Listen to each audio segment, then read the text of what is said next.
Mahal, 1 buwan lang, tiisin mo lang. Kapag naayos na natin itong peking legal separation, hindi ka nagagalawin ng mga nagpapautang, pati na ang anak natin. Sa hagdanan ng Quezon City Hall of Justice, desperadong nakiusap ang kanyang asawa. Habang nanginginig ang mga kamay, nilagdaan ni Elena ang mga papeles. Buo ang paniniwala niyang ito na lamang ang natatanging paraan upang maprotektahan ang kanyang pamilya at ang pinakamamahal na anak. Ngunit kinabukasan, 3 matitipunong lalaki, mga tauhan ng 5,006 ang sumugod sa kanyang maliit na karinderya. Sa isang iglap, naging parang binagyo ang lugar. Biglang sumugod ang kanyang anak na si Marco. "Huwag niyong saktan ang nanay ko." Ngunit sa isang pitik, bumagsak ang binatilyo sa sahig at umagos ang dugo mula sa kanyang bibig. Noon lamang napagtanto ni Elena ang lahat. Sa sandaling inilapat niya ang kanyang pirma sa mga papeles, tapos na ang lahat para sa kanyang asawang si Eduardo, handa na itong talikuran sila ng tuluyan. Ngunit may isang bagay na hindi nakalkula ng lalaki, ang katatagan ng isang babaeng nagngangalang Elena. Bago magsimula ang kwento, mangyaring i-like at mag-subscribe. Naway mapuno ng kaligayahan ang inyong mga tahanan. Heto na ang ating kwento. Nakatayo si Elena sa hagdanan sa labas ng Quezon City Hall of Justice. Bagamat mainit ang sikat ng araw ng Mayo, nanlalamig ang dulo ng kanyang mga daliri. Hinila ni Eduardo ang kanyang braso at bumulong ng apurahan. "Mahal, iligtas mo ako. Kahit ngayon lang, ito na lang talaga ang paraan. Baka anumang oras ay sugurin na tayo ng mga buhong na yun sa bahay natin." Nanginginig ang boses ni Eduardo. Kinuha ni Elena ang mga dokumento mula sa kanyang bag at muling tinanong, "Sigurado ka ba talaga, mahal? Kapag pumirma ako rito at mag-file tayo ng peking legal separation, maililigtas ba talaga natin si Marco at ang bahay na pinagpaguran natin?" Takot na takot ako. "Oo naman. Ano ka ba? Kapag sa papel ay hiwalay na tayo, hindi ka na nila kayang galawin, pati si Marco. Sa mata ng batas, wala na tayong kaugnayan. Huwag kang mag-alala. Magtiwala ka lang sa akin." Pag-aalo ni Eduardo. Tinatapik ang kanyang balikat. Muling nagtanong si Elena dahil sa kaba. "Kung ganoon, pagkatapos kong pumirma, saan ka titira? Paano ang pagkain mo? Huwag mo akong alalahanin. Kailangan ko munang magtago sa kanila. 1 buwan lang, mahal. 1 buwan mo lang tiisin. Kapag medyo lumamig na ang sitwasyon, babalik agad ako at magsasama tayong muli." Itinulak ni Eduardo si Elena papasok ng gusali.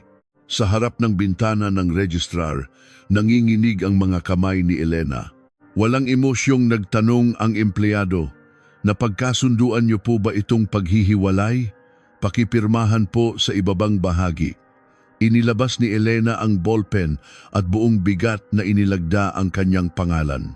Mabilis ding pumirma si Eduardo at isinilid agad ang mga papeles sa bintana. "Okay na po, tanggap na ang papeles ninyo. Matatanggap ninyo ang kopya sa koryo pagkatapos ng 2 linggo." Hindi pa man natatapos magsalita ang empleyado, hinila na ni Eduardo si Elena palabas. Habang pababa ng hagdan, kinuha ni Eduardo ang kanyang cellphone. "Mahal, kailangan ko nang umalis ngayon din. Baka naamoy na ng mga hayop na yun na nandito ako, mauna na ako." Pinigilan ni Elena ang laylayan ng damit ni Eduardo. "Sandali, mahal, paano tayo mag-uusap? Anong sasabihin ko kay Marco kapag hinanap ka niya?" "Sabihin mo na lang na nagkaroon ng biglaang business trip sa probinsya. Ako ang unang tatawag sa iyo.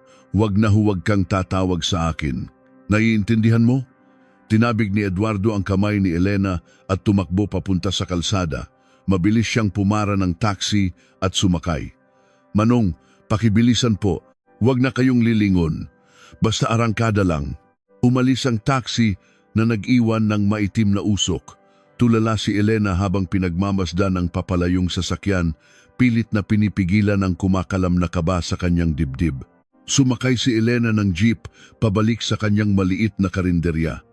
2:00 na ng hapon kaya wala nang kumakain. Isinuot niya ang kanyang apron at nagsimulang maghugas ng mga pinagkainan. Namumula at nagbabalat na ang kanyang mga kamay sa init ng tubig at sabon, ngunit hindi siya tumigil. Inilabas niya ang mga gulay mula sa ref para ihanda sa hapunan. Habang naghihiwa, paulit-ulit na naglalaro sa kanyang isip ang nanginginig na boses ni Eduardo. Iwinaksin niya ang mga iniisip. Kaya mo to, Elena. 1 buwan lang. Pagkatapos nito, makakaipon na ulit ako para sa college ni Marco, mawawala na ang mga 5,006 at babalik na ang asawa ko. Oo, babalik siya. 6:00 ng gabi, dumating si Marco galing sa kanyang review center. Ma, nandito na po ako. Gutom na ako. Sa edad na 18, si Marco ay matangkad at may matatalas na mata. Ipinaghanda siya ni Elena ng mainit na hapunan. Anak, kumusta ang pag-aaral? Kumain ka na muna. Hindi ka ba napapagod? Okay lang po, ma. Pahingi po ng maraming kanin. Siyangga pala, ma. Lumabas na po ang resulta ng mock exam namin. Tumaas po ang score ko sa math, sabi ni Marco habang sumusubo, bago lumingon-lingon. Ang sarap po talaga ng luto nyo. Teka, ma. Nasaan po si Papa? Umuwi na po ba? Natigilan si Elena. Kasi Marco, may biglaang emergency sa trabaho niya kaya ipinadala siya sa malayong probinsya. Po, bakit biglaan? Wala naman po siyang nabanggit kaninang umaga. Kailan daw po siya babalik? Medyo komplikado raw kasi kaya baka abutin ng 1 buwan. Huwag mo na siyang alalahanin. Kumain ka na lang dyan at mag-aral kang mabuti, ha? Tumango si Marco at nagpatuloy sa pagkain. Pinagmasdan ni Elena ang likod ng kanyang anak at kinagat ang labi. 11:00 ng gabi, isinara na ni Elena ang karinderya. Inihanda niya ang mga damit na ipinakiusap ni Eduardo na dalhin niya. Tiningnan niya ang papel kung saan nakasulat ang address. Isang pansamantalang tirahan sa isang eskinita sa Caloocan. Dala ang mabigat na bag, 2 beses siyang sumakay ng bus para marating ang lugar. Madilim ang eskinita at walang poste ng ilaw. Ginamit niya ang flashlight ng kanyang cellphone para hanapin ang address, ngunit wala siyang nakitang gusali, isang bakanting lote na giniba na ang naroon. Nanlamig ang buong katawan ni Elena. Ano to? Paanong nangyari to? Sigurado akong ito ang address, pero bakit gibang lupa na lang ang nandito? Eduardo, nasaan ka? Agad niyang tinawagan ang cellphone ng asawa. Sagutin mo, mahal. Parang awa mo na. Ilang beses itong nagring bago marinig ang isang recorded na boses. The number you have dialed is either unattended or out of coverage area. Muli siyang tumawag. 1, 2, 10, 20 beses. Parehong boses pa rin ang kanyang naririnig. Napaupo si Elena sa gitna ng bakanting lote, yakap ang bag. Naramdaman niya ang malamig na hihip ng hangin sa kanyang batok. Kinabukasan, 9:00 ng umaga, binuksan ni Elena ang karinderya gaya ng dati. Naghahanda siya ng sabaw para sa mga unang customer nang biglang bumukas ng malakas ang pinto. 3 lalaking may nakakatakot na itsura ang pumasok. Sinipa ng pinakamalaki sa kanila ang isang upuan. Hoy! Nasaan ang may-ari nitong turo-turo? Nasaan si Elena? Lumabas ka diyan. Huwag kang magtago na parang daga. Gulat na lumabas si Elena mula sa kusina. Naku po, sino po kayo? Bakit po ninyo sinisira ang pinto ng karinderya ko? Ano po ang kailangan ninyo? Hindi mahalaga kung sino kami. Ang asawa mong si Eduardo may utang sa amin at nandito kami para singilin yun sa'yo. Kumuha ang lalaki ng isang folder mula sa kanyang bulsa at ibinato ito sa mukha ni Elena. Nagkalat ang mga papel sa sahig. Nanginginig na pinulot ni Elena ang mga ito. Malinaw na nakasulat doon ang kanyang pangalan at nakalagda ang kanyang pirma. Nakakabit pa ang kopya ng kanyang ID sa ilalim ng co-maker. Ang halaga ng utang, 2,000,000 piso. Namutla si Elena. Ano po ito? 2 milyon? Kailanman ay hindi pa po ako nakakahawak ng ganito kalaking pera at hindi po ako pumirma sa anumang kasulatan. Hindi pumirma. Tingnan mong mabuti. Pangalan mo, pirma mo at ID mo, kumpleto lahat dito. Sa mata ng batas, legal na legal itong papeles. Ale, hinablot ng lalaki ang kuwelyo ni Elena at itinulak siya sa isang sulok ng kusina. Tumama ang likod niya sa lababo. Ang asawa mong si Eduardo, tinangay na ang pera at tumakas na papuntang abroad. Nagkunwari pa kayong naghiwalay. Kung tumakas ang asawa, dapat ang misis na co-maker ang magbayad. Maawa po kayo, sir. Wala po talaga akong alam diyan. Pinilit niya lang po akong pumirma sa separation papers kahapon para daw makaiwas sa mga maniningil. Sigurado po akong ninakaw niya ang pirma ko. Ang dami mong satsat. Sa tingin mo ba, nandito kami para makinig sa drama ng pamilya niyo? Nasaan ang pera? Ibigay mo sa amin ang pera. Ibinagsak ng lalaki ang mga lalagyan ng ulam sa sahig. Nabasag ang mga ito at nagsaboy ang mga pagkain. Pumasok naman ang isa pa sa kusina at sinipa ang kaldero. Kumalat ang kumukulong sabaw at nagliyab ang apoy sa kalan.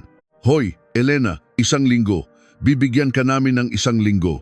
Kapag hindi mo nabayaran ng 2 milyon kasama ang tubo, wawasakin namin itong karinderya mo at sisiguraduhin naming hindi ka na makakapagnegosyo. Sakto namang bumukas ang pinto at pumasok si Marco. Nakita niya ang nagkalat na gamit at ang mga lalaking nananakot sa kanyang ina. Ma, anong nangyayari dito? Mga siga ba kayo? Bitawan niyo ang nanay ko. Sumigaw si Marco at sinugod ang mga lalaki. Itinulak niya ng malakas ang braso ng lalaking may hawak sa kanyang ina. Sino kang bata ka? Ang lakas ng loob mong makialam sa usapan ng matatanda. Gusto mo bang mamatay? Sinuntok ng lalaki si Marco sa panga. Pumutok ang labi ni Marco at dumugo. Ngunit kahit nahihilo, niyakap niya ang baywang ng lalaki at itinumba ito. Nagpagulong-gulong sila sa sahig. Sinipa naman ng isa pang lalaki si Marco ng malakas sa tiyan. Oh, napasigaw si Marco sa sakit. Humiyaw si Elena at tumakbo palapit sa anak. Marco, anak ko, tama na po. Ako na po ang may kasalanan. Huwag niyo pong saktan ang anak ko, parang awa niyo na. Itinaob ng mga lalaki ang lahat ng mesa at upuan. Ang tunog ng nababasag na mga plato at baso ay umalingaw-ngaw sa buong lugar. Isang kapitbahay na tindero ang tumawag ng pulis at hindi nagtagal ay dumating ang patrol car na may malakas na sirena. Nang makita ng mga lalaki ang mga pulis, umatras sila. May parak. Hoy, Elena, tandaan mo ang sinabi namin. 1 linggo, kapag wala ang pera, buhay ng anak mo ang kapalit. Tara na, nagbanta ang mga lalaki bago nawala sa isang eskinita. Pinulot ng isang batang pulis ang mga papel na nagkalat. Mrs., kumalma po kayo. Tiningnan po namin at mukhang legal po itong loan agreement. Kung wala po kayong matibay na ebidensya na ninakaw ng asawa ninyo ang pirma ninyo, hindi po namin sila basta-basta mahuhuli. Wala nang lakas si Elena para sumagot at napaupo na lamang sa sahig. Lumapit si Marco sa kanyang tabi. Pinupunasan ng dugo sa kanyang labi. Tahimik na tumulo ang luha mula sa mga mata ni Elena. Ang kanyang karinderya ay isa ng ganap na kaguluhan, imposibleng pagnegosyuhan. 3 araw ang lumipas. Ang karinderya ni Elena, pati na ang pondo nito, ay sinamsam ng mga 5-646. Ang bahay na kanilang inuupahan ay nakapangalan kay Eduardo kaya wala siyang nagawa. Si Elena at Marco ay nag-empake at lumipat sa isang murang lodging house. Nakahiga si Elena sa isang sulok ng maliit na silid gamit ang luma niyang bag bilang unan. Tahimik na nagtanong si Marco, Ma, anong gagawin natin ngayon? Hahanapin natin ang papa mo. Kapag nahanap natin siya, maaayos ang lahat, sagot ni Elena. Nanginginig ang kanyang boses, ngunit matatag ang kanyang mga mata. Kinabukasan, 7:00 ng umaga, pumunta si Elena sa paboritong sabungan ni Eduardo. Nang pumasok siya, umiling ang namamahala. Naku, Matagal-tagal ko nang hindi nakikita si Eduardo. Mahigit 1 buwan na. Hindi na siya pumupunta rito. Alam niyo po ba kung saan siya nagpunta? Hindi ang huli niyang sabi. Gipit daw siya, tapos bigla na lang nawala. Nilisan ni Elena ang sabungan at pinuntahan ang mga dati niyang pinagtrabahuhan. 10:00, kumatok siya sa opisina ni G. Reyes, ang matagal ng business partner ni Eduardo. Sino yan? Asawa po ni Eduardo, si Elena. Pwede po ba tayong mag-usap sandali? Bumukas ang pinto at lumabas ang isang matabang lalaki. Tiningnan siya ni G. Reyes mula ulo hanggang paa at pinapasok. Si Eduardo ba ang hanap mo? Opo, alam niyo po ba kung nasaan siya? Nagsindi ng sigarilyo si G. Reyes. Hindi ko rin alam. 1 buwan na ang nakalipas nang hiram siya sa akin ng pera. Nang hindi ko pinahiram, hindi na nagpakita. Bago po yun, may kakaiba po ba kayong napansin? Dahan-dahang ibinuga ni G. Reyes ang usok. May isa lang. Narinig ko na lang na nilibot daw niya ang 3 bangko at withdraw lahat ng pera nila in cash. Nanigas ang mukha ni Elena. Cash po? Lahat? Oo. Ipinagmalaki pa nga niya na kinuha niya lahat, pati na ang pondo ng karinderya niyo kan deposito sa bahay. Kailan po yun nangyari? Mga mahigit 1 buwan na rin bago kayo maghiwalay. Nanginginig ang mga labi ni Elena. Ito ang pruweba na planado lahat ni Eduardo. Paglabas niya ng opisina, may tumawag sa kanya. Uy Elena, ikaw ba yan? Paglingon niya, nakita niya si Aling Susan, ang may-ari ng parlor sa kanilang lugar. Dito ka pala. Kumusta na ang karinderya mo? Medyo nagka-problema po, kaya nagsara muna. Ay naku, anong nangyari? Nag-alinlangan si Elena bago nagtanong. Aling Susan, nakita niyo po ba ang asawa ko? Hindi ko po kasi siya makontak. Nagbago ang ekspresyon ni Aling Susan. Oo, mga 2 linggo na ang nakalipas. Saan po? Sa may papuntang airport. May hinatid kasi akong kaibigan tapos nagkataon lang na nakita ko siya pag-aalangan ni Aling Susan. Hinawakan ni Elena ang kanyang braso. Ano po ang nakita ninyo? Pakiusap, sabihin niyo po sa akin. May kasama siyang bata at magandang babae. Nakaakbay pa nga siya. Mukhang sweet na sweet sila. Anong itsura po ng babae? Matangkad, magaling manamit, mahaba at kulot ang buhok, tapos may dalang mamahaling bag. Pagpapatuloy ni Aling Susan, napansin ang pamumutla ni Elena. Papasok na sila sa departure area, baka nag-abroad. Hindi na narinig ni Elena ang mga huling salita. Tumalikod siya at tumakbo. Dumiretso siya sa Bureau of Immigration. 2:00 ng hapon, sa opisina ng Bureau of Immigration, iniabot ni Elena ang kanyang ID.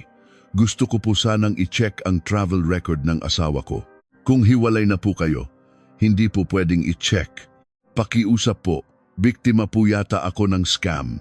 Napabuntong hininga ang empleyado at nag-type sa computer. Eduardo Reyes po, tama. Meron po siyang isang travel record kamakailan. Kailan po? Noong 5 ng buwang ito, sumakay po siya ng eroplano papuntang Bangkok, Thailand. Nagdilim ang paningin ni Elena. Iyon ang mismong araw na pumirma siya sa mga papeles sa korte. May kasama po ba siya? Opo, isang Isabel Cruz. Paglabas ni Elena sa gusali, napaupo siya sa bangketa. Nabuo na ang lahat sa kanyang isipan. Mula pa sa simula, plano na ni Eduardo na iwan siya at takasan ng lahat. Nanginginig niyang kinuha ang cellphone at tinawagan ang pulisya. 4:00 ng hapon, nakaupo si Elena sa presinto. Iwinasiwas ng investigador ang ulo habang tinitingnan ang mga dokumento. Kailangan niyo po ng ebidensya para mapatunayan na ginamit ang pirma niyo nang walang pahintulot. Mahirap po yan. Pero totoo po, ninakaw niya ang pirma ko bago kami maghiwalay. Wala po akong kaalam-alam. Paano niyo po mapapatunayan yan? May testigo po ba kayo? Walang masabi si Elena. Ibinalik ng investigador ang mga papel. At saka, legal po kayong naghiwalay. Mas komplikado po ang kaso dahil hindi na kayo mag-asawa sa batas. Ang maipapayo ko po ay kumuha kayo ng abogado at mag-file ng civil case. Gabi na nang umalis si Elena sa presinto. Samantala, sa lodging house, hinalungkat ni Marco ang mga gamit na naiwan ni Eduardo. Sa isang lumang briefcase, nakita niya ang isang salansan ng mga resibo at sulat. Habang isa-isang tinitingnan, may nahulog na isang business card. Nakasulat sa gintong letra ang pangalan ng isang lending company. Sa likod nito, may nakasulat kamay na numero at address. Sinearch ni Marco ang address sa kanyang cellphone. Ikatlong palapag ng isang gusali sa isang eskinita sa Quiapo. Kinuha niya ang kanyang bag at umalis. Alas 7 ng gabi, narating ni Marco ang address. Umakyat siya sa ikatlong palapag ng luma at maruming gusali. Kumukurap-kurap ang ilaw sa dulo ng pasilyo.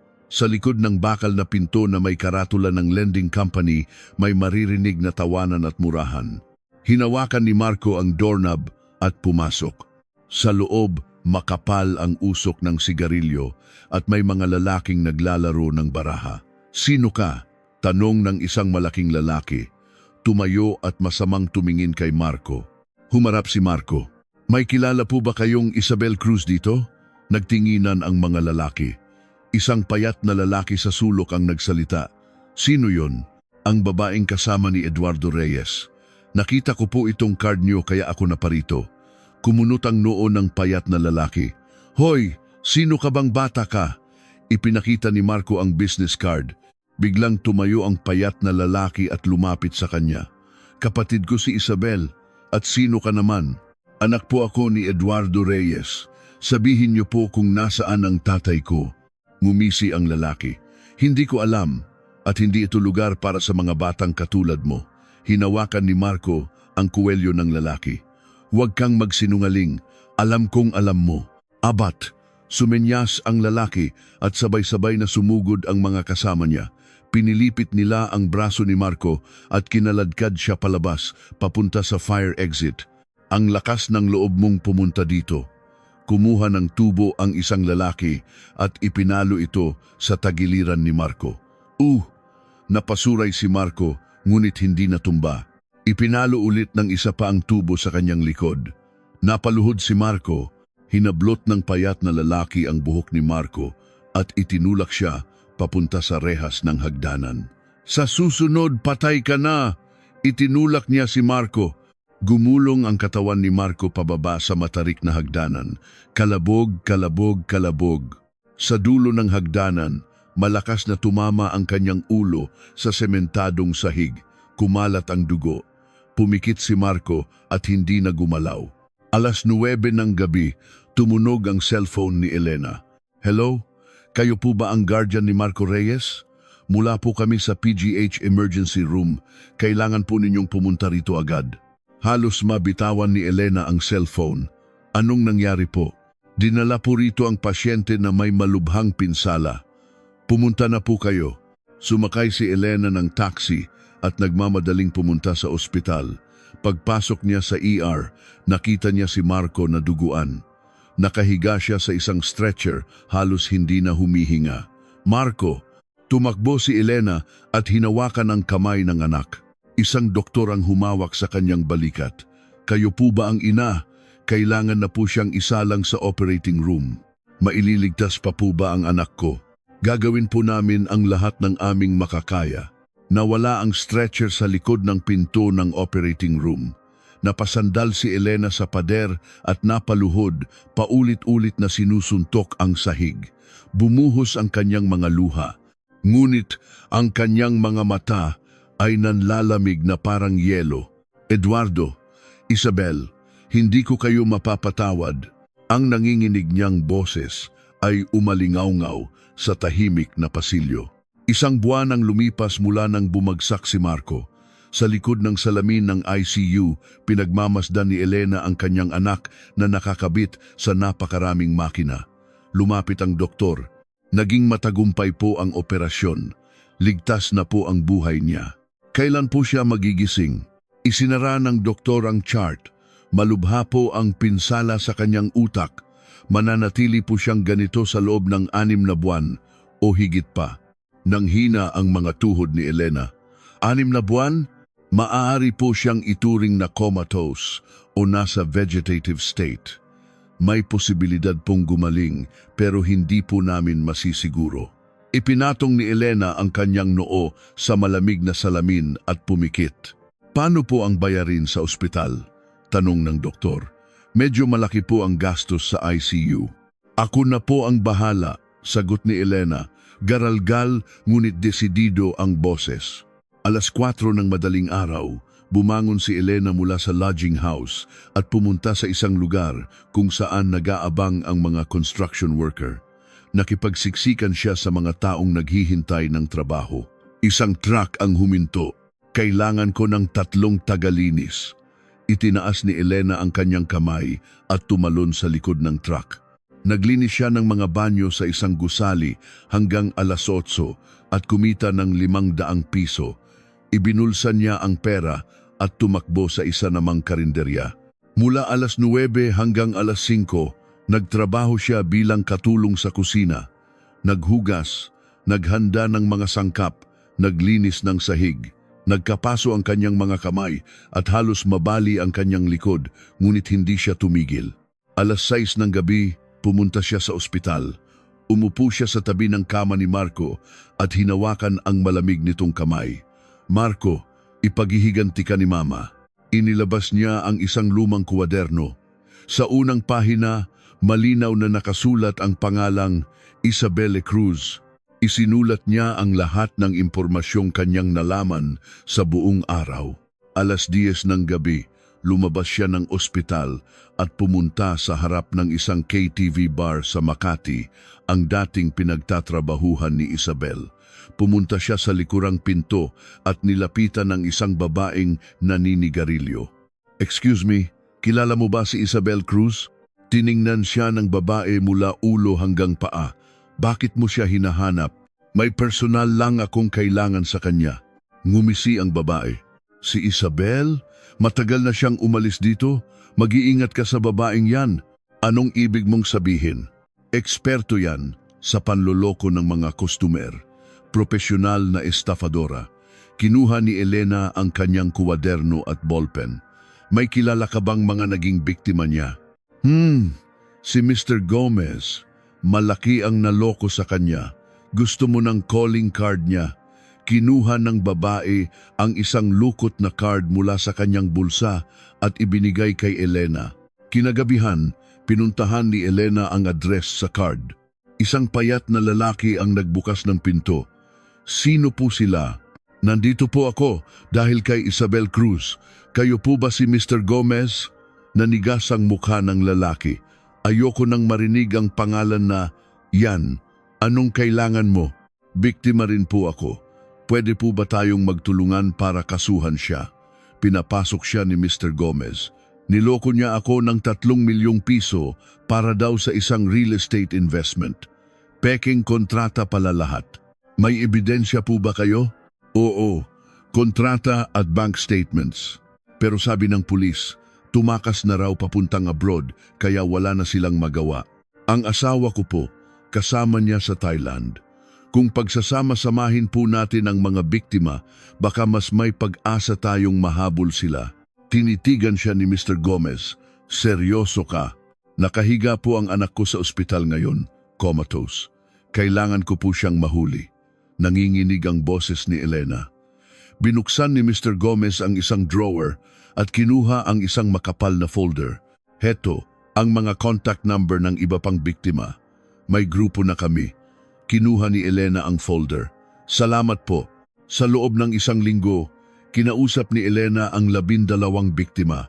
Lahat sila ay naloko ni Isabel ng milyon-milyon. Pinulong niya silang lahat sa isang maliit na kapihan. Para mahuli si Isabel, kailangan natin siyang ipahanap sa Thailand. Kailangan natin ng pera para sa private investigator. "Magkano naman yan?" tanong ng isang lalaki. "Mga 50,000 piso. Kung paghahatian natin, kakayanin." Nagbulungan ang mga tao. Unang nagsalita si Mr. Gomez. "Sasama ako. Gusto kong makulong ang babaeng yan." Isa-isa silang sumang-ayon. Dala ang pera, pumunta si Elena sa isang PI, agency na may koneksyon sa ibang bansa. Isang lalaking naka-shades ang sumalubong sa kanya. Anong maipaglilingkod ko? Kailangan kong ipahanap ang 2 Pilipino sa Bangkok. Iniabot niya ang litrato ni na Eduardo at Isabel. Aabutin ng 1 linggo para masundan sila at makuhanan ng litrato. Kaya niyo po bang i-trace ang bank account? Posible, pero may dagdag na bayad. Ibinigay ni Elena ang isang peking bank account number ni Eduardo. Pakisundan po kung saan napupunta ang pera sa account na yan. C. 1 linggo ang lumipas. Tumawag ang PI. Nandito na ang mga impormasyon. Pumunta ka rito. Pagdating ni Elena sa opisina, isang sobre ang iniabot sa kanya. Sa loob, may mga litrato ni na Eduardo at Isabel na nagpapakasaya sa isang luxury resort, umiinom ng cocktails. Nakangiti si Eduardo habang si Isabel ay nakabikini sa tabi niya. Nanginginig ang mga kamay ni Elena. Yung bank account? Heto, ibinigay ng PI ang isa pang dokumento. Mula sa peking account, nalipat ang malaking halaga sa isang online casino business sa Thailand. Mukhang iligal. Nabasa ni Elena ang lahat. Ang perang tinangay ni Eduardo mula sa Pilipinas ay ipinuhunan lahat sa kasino. Inilagay niya ang mga litrato at dokumento sa kanyang bag at dumiretso sa ospital. Idinikit niya ang mga litrato sa pader ng silid ni Marco. Nakikita mo ba, anak? Ang sarap ng buhay nila, pero malapit na itong matapos. Ilang araw pa, muling tumawag ang PI. May importante akong balita. Pumunta ka rito agad. Nagmamadaling pumunta si Elena. Naku, may problema. Naloko si Eduardo ng isang sindikato roon. Anong ibig mong sabihin? Yung casino na pinag-investan niya, scam pala. Patibong ng sindikato. Naubos lahat ng pera niya. Nanlaki ang mga mata ni Elena. Ngayon, hinahabol na siya ng sindikato. Tinutukan daw ng baril para magbayad. Inilabas ng PI ang isang bagong litrato. Sina Eduardo at Isabel nagtatago sa isang maruming eskinita, takot na takot ang itsura. Anong mangyayari sa kanila ngayon? Kinuha ng sindikato ang mga passport nila. Hindi sila makakatakas. Ibig sabihin, pwede silang mamatay. Tumango ang PI. Malaki ang posibilidad. Inilagay ni Elena ang litrato sa bag. Mabilis na nag-isip ang kanyang utak.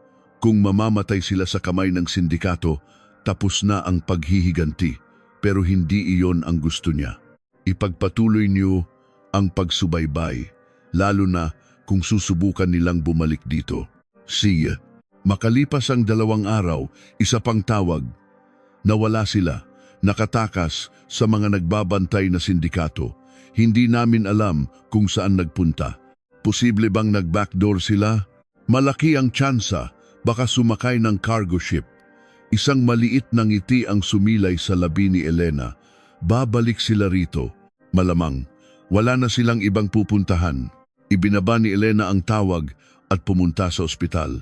Marco, ngayon na magsisimula, maghahanda si mama ng patibong. Kumislap ang kanyang mga mata na parang yelo. Sa labas, nagsimulang umulan. 6 na buwan ang lumipas, tapos na ang tag-araw at nagsimula ng umihip ang malamig na hangin. Sa perang pinag-ipunan ni Elena, nagbukas siya ng isang maliit na bulalohan sa isang sulok ng palengke. Nakasulat sa karatula, Elena's Bulalo. 5:00 ng madaling araw, pakukuluan na niya ang buto-buto ng baka sa isang malaking kaldero.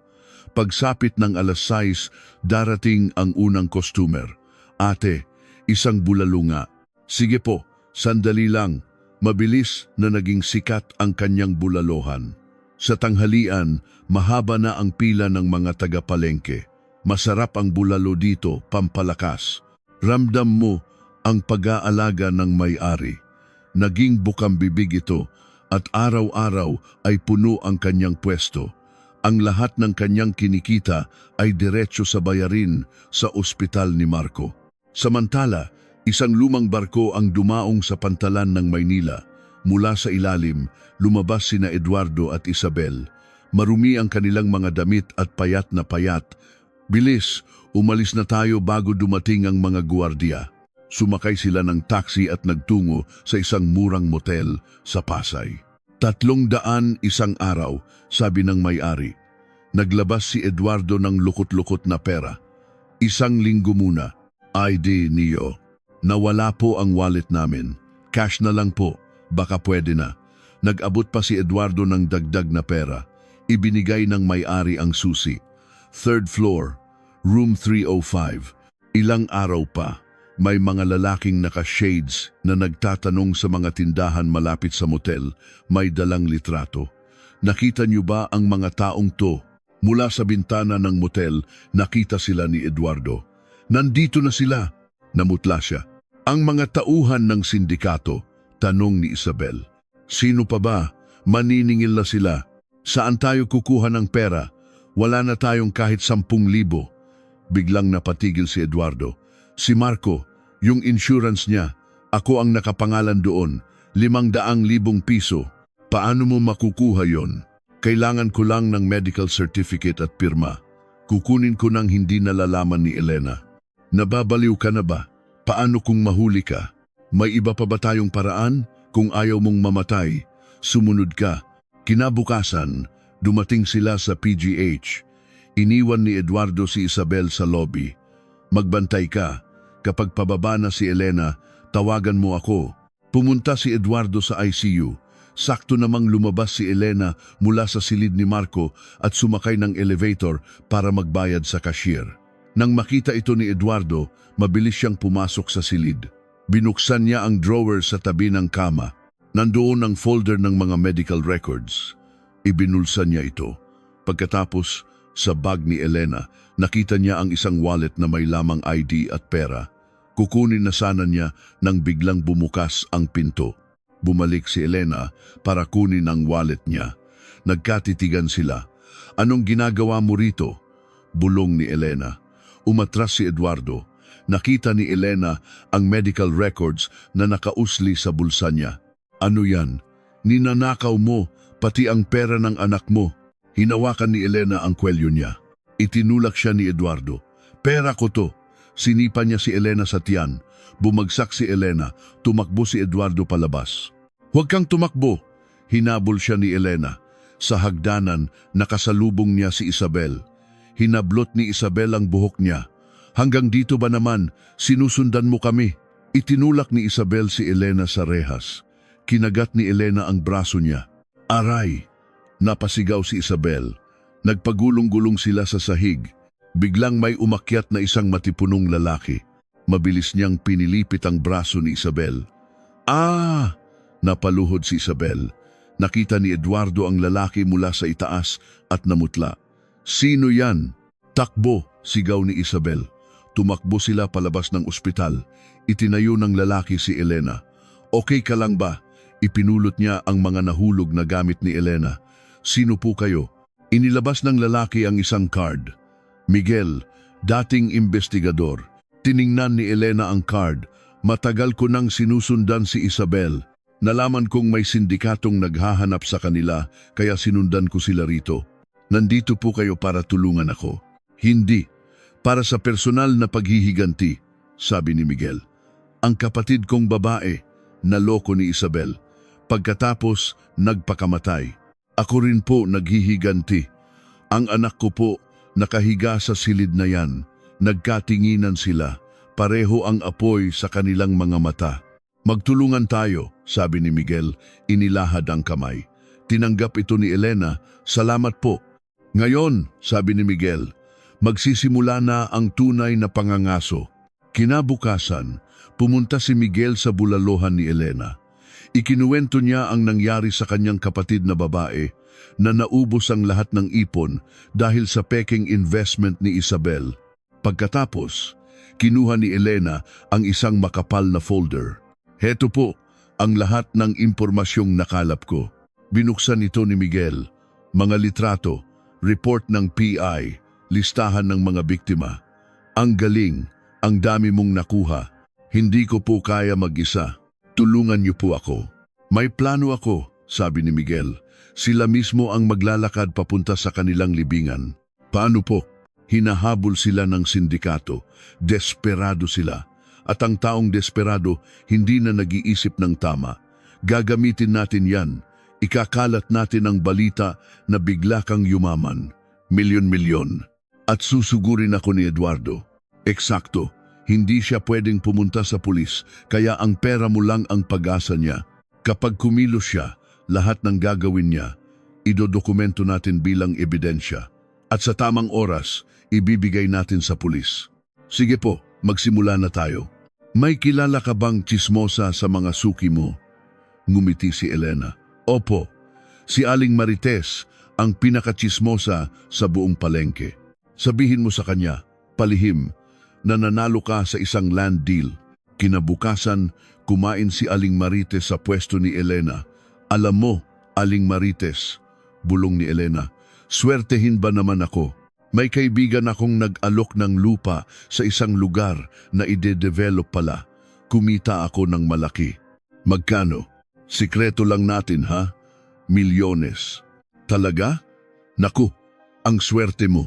Kinagabihan, ikinalat na ni Aling Marites ang balita.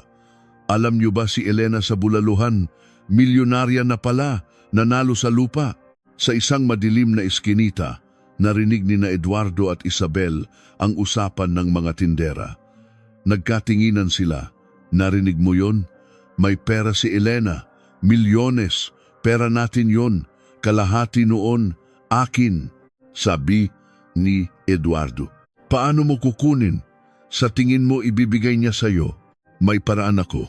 Kinagabihan, umakyat si Eduardo sa isang gusali at kumatok sa opisina ng isang kilalang fixer. Kailangan kong gumawa ng peking kasulatan ng utang. Kaninong pangalan? Ng asawa ko, si Elena Reyes. Ipinakita niya ang isang papel na may kopya ng pirma ni Elena. Magkano ang ilalagay natin? 2 milyon para makuha ko lahat ng pera niya. Okay. Pero kailangan ko ng down payment. 50,000. Ang laki naman. Delikado ang trabahong to. Kung ayaw mo, sa iba ka magpagawa. Sige, babalikan kita. Bumalik si Eduardo sa motel. Kailangan nating maghanap ng 50,000. Saan? Hinawakan niya ang kwelyo ni Isabel. Gawan mo ng paraan. Kahit ano, sinampal niya ito. Ibeta mo ang katawan mo kung kinakailangan. Kung hindi, pareho tayong mamamatay. Kinabukasan, palihim na pinuntahan ni Isabel ang fixer. May alok ako. Kapag nakuha natin ang pera kay Elena, kalahati sa'yo, pero kailangan mong ituro si Eduardo sa sindikato. Ngumisi ang fixer. Interesante. Sige, payag ako. Ngunit sa kabilang silid, isang lalaki ang nagre-record ng kanilang usapan, tauhan ni Miguel. Kinagabihan, ipinasok ni Miguel ang recorder sa ilalim ng pinto ng motel ni na Eduardo. Pinakinggan ni Eduardo ang usapan. Ipagkakanulo mo ako, sigaw niya kay Isabel. Ikaw ang may kasalanan, sumagot si Isabel. Nag-away sila. Kumuha si Isabel ng bote at ipinukpok sa ulo ni Eduardo. Nagkasakitan sila, nagduguan at nagsigawan. Samantala, iniabot ni Miguel sa kanyang mga dating kasamahan sa pulisya ang isang sobre. Laman nito ang mga ebidensya ng peking kasulatan at ang address ng motel. 1 linggo ang lumipas. Gabi na nang pumunta si Elena sa ospital. Bago pa niya mabuksan ang pinto ng silid ni Marco, may narinig siyang malakas na tunog mula sa mga makina. Pumasok siya at nakita ang mga doktor at nurse na nakapalibot kay Marco. Dahan-dahang gumalaw ang mga daliri ni Marco. Tapos ang kanyang mga mata. Marco! Anak! Umiiyak na sabi ni Elena. Isang himala. Gising na siya, sabi ng doktor. Ma, tawagin mo ang pulis, sabi ni Marco. Naaalala ko na. Naaalala ko ang mga mukha ng mga bumugbog sa akin. Kinabukasan, nagbigay ng testimonya si Marco. Kinaumagahan, ni-raid ng mga pulis ang opisina sa Quiapo. Nahuli ang kapatid ni Isabel at ang kanyang mga tauhan. Sa takot na mabulok sa kulungan, itinuro ng kapatid ni Isabel kung nasaan sila nagtatago. Sa motel, napanood ni na Eduardo at Isabel sa balita ang pag-aresto. Lagot na, Ituturo tayo niyan, sigaw ni Isabel, nag-eempake. Kasalanan mo to, sabi ni Eduardo. Hinablot niya ang bag ni Isabel at nakita ang nakatagong pera. Kinuha niya ito at tumakbo. Hinabol siya ni Isabel na may dalang kutsilyo. Huwag kang tumakbo. Mula sa malayo, pinapanood sila ni Miguel. Sa pamamagitan ng radyo, ginabayan niya ang kanyang mga tauhan para itaboy ang dalawa papunta sa isang abandonadong gusali. Iyon ang patibong. Sa loob ng gusali, nakita ni Eduardo ang isang bag na may lamang pera. Nang dadamputin na niya ito, sinaksak siya ni Isabel sa balikat. Aray! Nag-away sila, nagpagulong-gulong at nagsisihan sa lahat ng kanilang mga kasalanan. Hindi alam na kinukuhanan sila ng mga nakatagong kamera. Ikaw ang dahilan kung bakit naubos ang pera natin sa kasino na yan. Kasalanan mo, ikaw ang nagpumilit na doon mag-invest. Ipagkakanulo mo ako sa sindikato. Oo, para makaligtas ako. Biglang bumukas ang pinto. Pulis, huwag kayong kikilos. Pinalibutan sila ng mga pulis. Hinuli sila at pinusasan. Sa labas, naghihintay si Elena, si Marco na naka-wheelchair at si Miguel. Inilabas si Eduardo at Isabel. Lumapit si Elena. Tulungan mo ako, mahal, pagmamakaawa ni Eduardo. Malamig siyang tiningnan ni Elena. Tulungan? Naisip mo ba yan noong iniwan mo kami para mamatay? Ibinato niya sa mukha ni Eduardo ang mga peking papeles. Ito ba ang gagamitin mo para nakawan ulit kami? Alam ko ang lahat ng plano mo. Patawarin mo ako. Lumapit si Marco. Papa, sabi ni Eduardo. Dinuraan siya ni Marco. Hindi kita ama. Ang isang ama ay hindi gagawin ito sa kanyang anak. Napaluhod si Eduardo. Kinaladkad sila ng mga pulis papasok sa patrol car. Nag-uumpisa ng mag-away muli sa loob. Habang papalayo ang sasakyan, huminga ng malalim si Elena. Pakiramdam niya, nabunutan siya ng isang napakabigat na tinik. Tapos na, sabi ni Miguel. Tumango si Elena. Isang taon ang lumipas. Sa korte, puno ang mga upuan. Pumasok sina Eduardo at Isabel, nakasuot ng uniforme ng preso. Payat, maputla at mukhang talunan. Binasa ng hukom ang kanilang mga kasalanan, pandaraya, pamemeke ng dokumento, pagtakas sa batas at tangkang pagpatay. Sa dami ng ebidensya laban sa kanila, wala silang nagawa. Sa nasasakdal na si Eduardo Reyes, hinahatulan ka ng 15 taong pagkakakulong. Bumagsak si Eduardo. Sa nasasakdal na si Isabel Cruz, hinahatulan ka ng 12 taong pagkakakulong. Tulala si Isabel. Nagpalakpakan ng mga tao sa korte. Kinaladkad sila palabas. Habang papalabas, huling sulyap ang ibinigay ni Eduardo kay Elena. Tinalikuran siya nito. Paglabas nila ng korte, sumikat ang araw. 6 na buwan pa ang lumipas. Isang malaking gusali sa Makati ang may karatulang. Elena's Bulalo House, Main Office. Si Elena, nakasuot ng eleganteng business suit, ang CEO. Si Marco, nag-aaral sa kolehiyo habang tumutulong sa negosyo. Si Miguel, ang kanilang corporate lawyer. Nagbukas si Elena ng isang foundation para tulungan ang mga taong naloko at naapi. Nagbibigay ng libreng legal na tulong at scholarship. Isang araw, bumalik si Elena sa kanyang pinakaunang pwesto sa palengke. Nagsuot siya ng apron at nagluto ng bulalo para sa kanyang mga unang customer. Ate, ang sarap pa rin talaga ng luto mo, sabi ng isang tindera. Ngumiti si Elena. Sa gitna ng tawanan at kumukulong sabaw, nahanap niya ang kanyang kapayapaan. Ang lahat ng sakit at paghihirap ay nagbigay daan sa isang bagong simula. Sa gitna ng kadiliman, siya mismo ang naging sarili niyang liwanag.